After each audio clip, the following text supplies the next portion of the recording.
K-Opa Ramyun.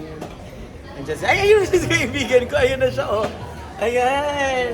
So we tried that. Ayun si Friendship. Ah, this is one is mine. Meron akong reference na nakita sa TikTok. So yun, ilagay ko. So yan. Our food. So later, punta kami, assist ako ni Ma'am Bea. May free assistant pa ni Ma'am Bea. So highly recommended. Tapos hanapin niyo si Ate Bea. So ayan. So I don't know kasi eh. So kailangan kasi parang pancit canton lang na ano. Ayoko yung may sabaw-sabaw. Eh tapos wala silang fry. Supposed to be fried dapat to. So let's go Ma'am Bea.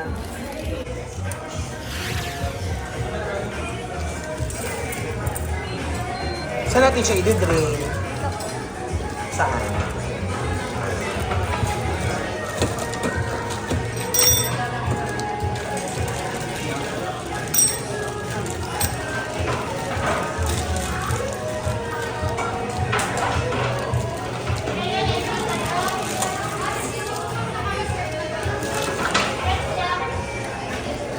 Dito ka, friend!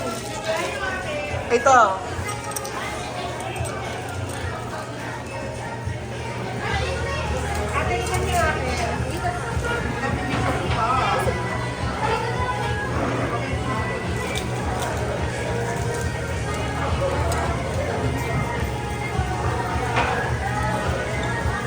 Maraming maraming mga tao minsan.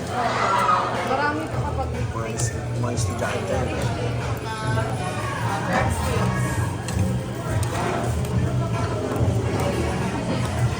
Pwede kayo magdala ng food, kunyari mag-donut. Hindi?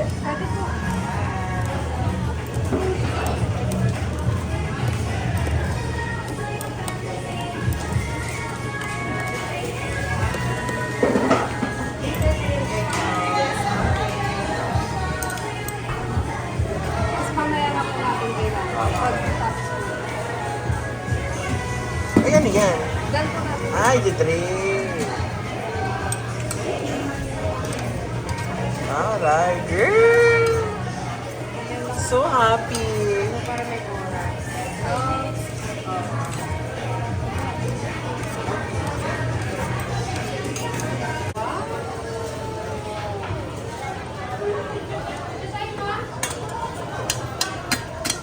Ay, parang pansit canton lang talaga. Lalagay ko.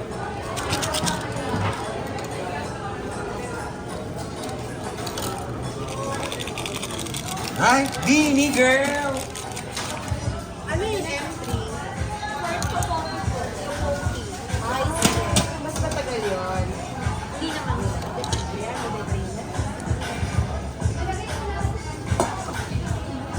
Ay, parang ang sarap ng aking girl. Thank you, Miss Bea. Nagutom ako bigla.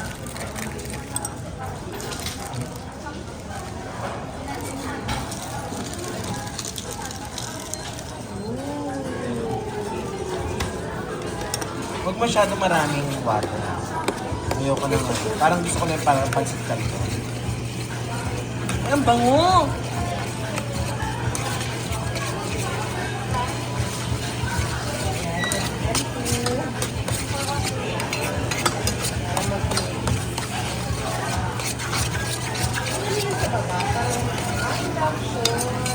Ang sarap!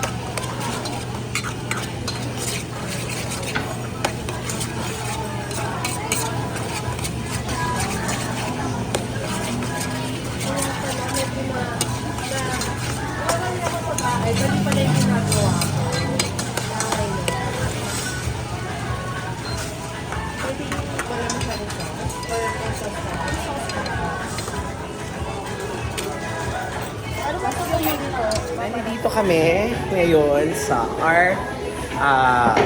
R-OPA or K-OPA pala, Ramyun, dito sa may tapat ng FEU Union. So, karera lang siya ng Starbucks. Ayan. Yeah, yummy. So, nandun pa rin sila. Ito yung kay Friendship. Tapos ako ay, ito daw yung bestseller nila, yung Ice Talk. So, yung kanyang peach ice. Ang bango. nakakatamis, ang sarap. Meron siya. Let's go, let's eat!